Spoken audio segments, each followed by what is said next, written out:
Olá, que alegria estar com vocês no nosso terceiro encontro da sequência de diálogos acadêmicos, cujo objetivo é fortalecer o conhecimento dos direitos que embasam o protocolo educativo dos direitos do trabalhador de enfermagem.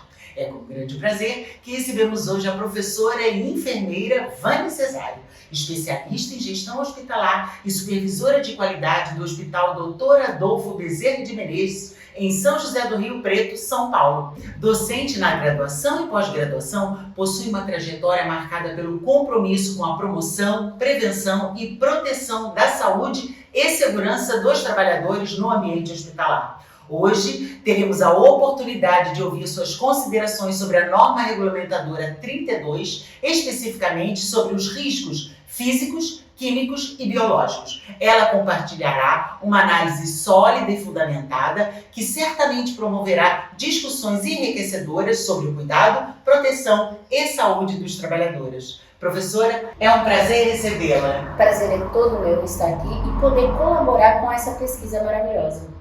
Na rotina da enfermagem hospitalar, os profissionais estão expostos a riscos ocupacionais que podem afetar sua saúde. A NR32 orienta que seja feita a identificação, avaliação e controle dos agentes por meio do Programa de Gerenciamento de Riscos, para reduzir a exposição.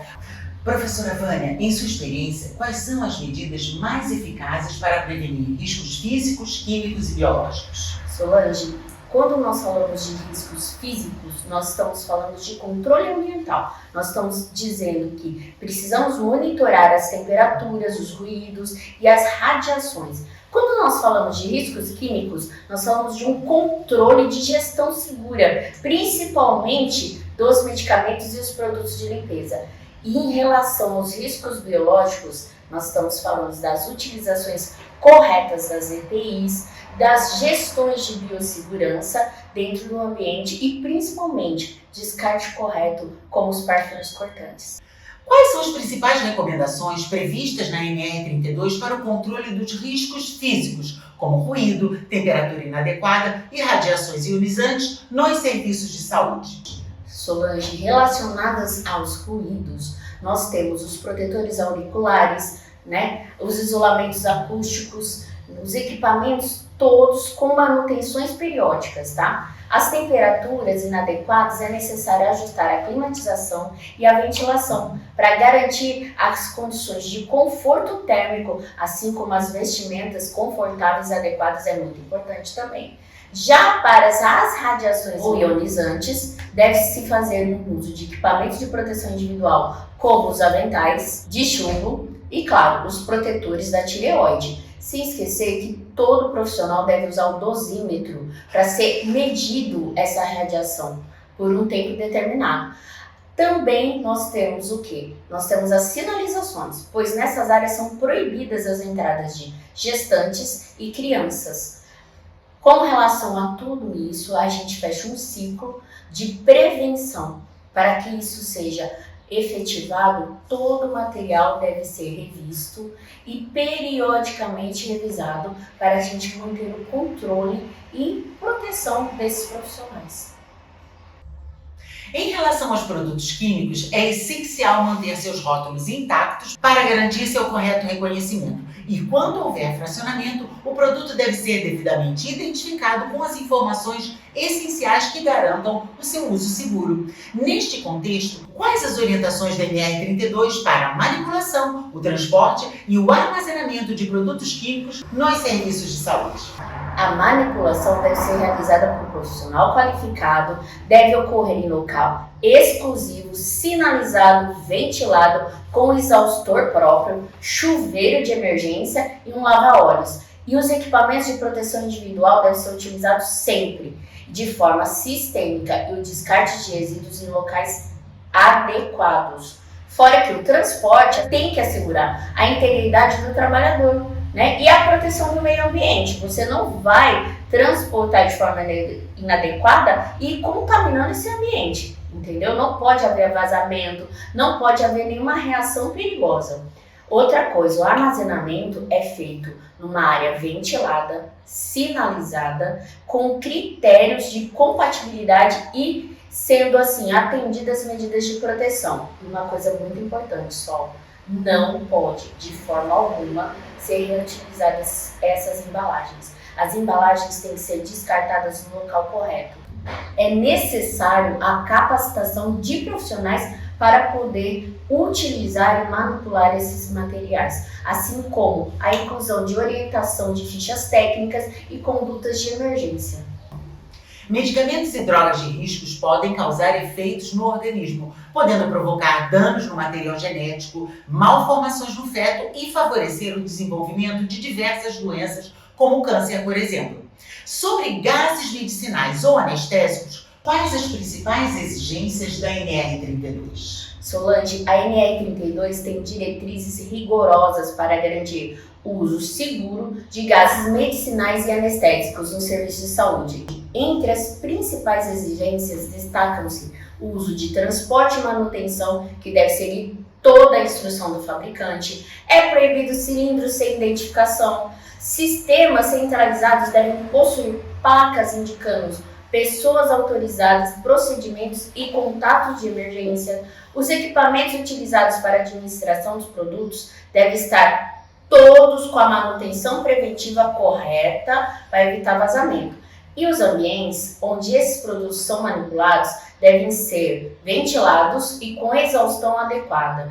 Gestantes só podem estar nesses locais com liberação médica. A NR32 exige capacitação obrigatória inicial e contínua sobre medidas de proteção contra os riscos biológicos, devendo ser atualizada sempre que houver uma mudança nos riscos. Essa formação deve ocorrer durante o expediente e ser conduzido por um profissional qualificado, abordando tanto os riscos biológicos quanto seu controle. Quais as principais diretrizes sobre higiene e prevenção de acidentes e condutas a serem adotadas em caso de incidentes e exposições? Solange, a NR32 tem um conjunto de medidas essenciais para a proteção contra riscos biológicos no serviço de saúde. Em relação à higiene, a norma estabelecida obrigatoriamente tem a técnica de higienização de mãos. Por isso, tem obrigatoriedade em lavabos exclusivos em áreas de riscos e lavatórios dentro dos quartos de isolamento, reforçando o uso das luvas, pois estas luvas não substituem a lavagem de mãos. Também determina cuidados com a higiene de superfície, exigindo que colchões ou almofadados tenham revestimento lavável, impermeável e sem danos, sem furos, sem rasgos. Para a prevenção de acidentes, a ANR regulamenta o uso dos equipamentos de proteção individual ou os equipamentos de proteção coletiva, as EPIs e as EPCs. Técnicas seguras e ações baseadas na avaliação de risco definida no Programa de Gerenciamento de Risco. Em situações de incidentes ou exposição acidentais, a norma determina ações imediatas, incluindo notificação, primeiros cuidados, avaliação médica e registro de eventos para evitar recorrências. Além disso, o empregador deve comunicar aos trabalhadores sobre acidentes, incidentes graves ocorridos no ambiente e sobre as medidas corretivas adotadas, garantindo assim transparência e reforço nas práticas de prevenção. De acordo com a NR32, quais ações o empregador deve vedar no ambiente de trabalho em serviços de saúde para garantir a proteção contra os riscos biológicos? As ações que devem ser proibidas devido ao risco biológico envolvido referem-se à utilização adequada das pias para finalidades que realmente são previstas, o ato de fumar, que é proibido, o uso de adornos, manuseio de lente de contato nos postos de trabalho, pois esses levam muitas infecções ao olho e aumentam o risco de contaminação. O consumo de alimento e bebidas nos postos de trabalho, que também é proibido, e guardar alimentos em locais não destinados para este fim. O uso de calçados abertos, visando a proteção adequada dos pés contra os derramamentos, contra o pérfuro cortante e outros agentes biológicos. Essas restrições visam reduzir exposição e reforçar práticas seguras no serviço de saúde. Quais são as exigências da NR32 relacionadas ao uso de vestimentas de trabalho, ao fornecimento de equipamentos de proteção individual e à conservação de materiais nos serviços de saúde? A NR32 estabelece que as vestimentas devem ser adequadas, confortáveis, fornecidas gratuitamente pelo empregador, sendo proibido o uso fora do ambiente de trabalho. O local de trabalho deve dispor de área apropriada para troca, guarda dessas vestes, cuja higienização é de responsabilidade exclusiva do empregador. Os equipamentos de proteção individual devem estar disponíveis em quantidades suficientes nos postos de trabalho, garantindo proteção contínua aos profissionais.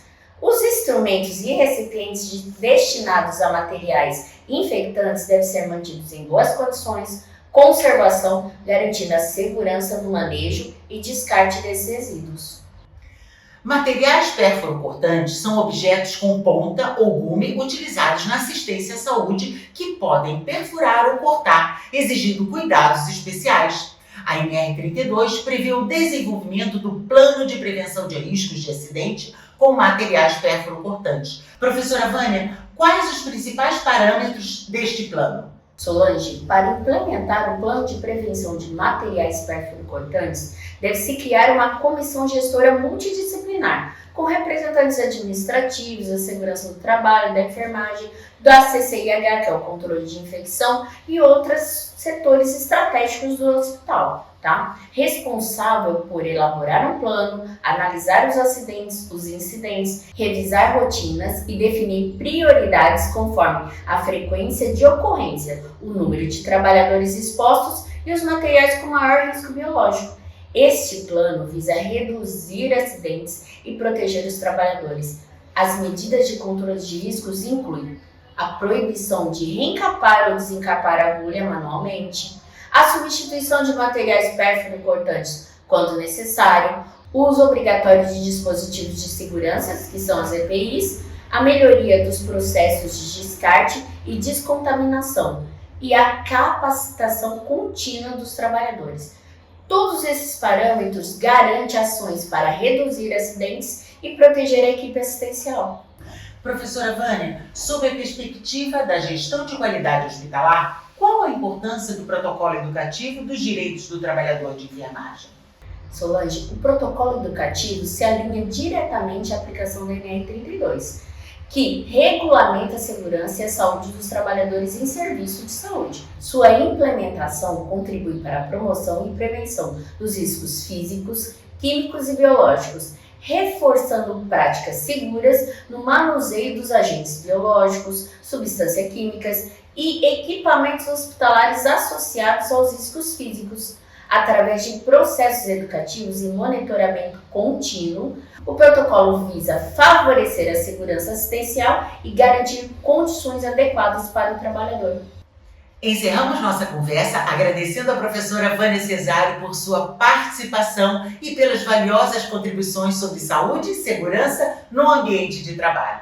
Eu que agradeço, Solange, a oportunidade incrível de participar desse projeto. Creio que vai orientar e direcionar muitas pessoas com relação aos direitos dos trabalhadores da saúde.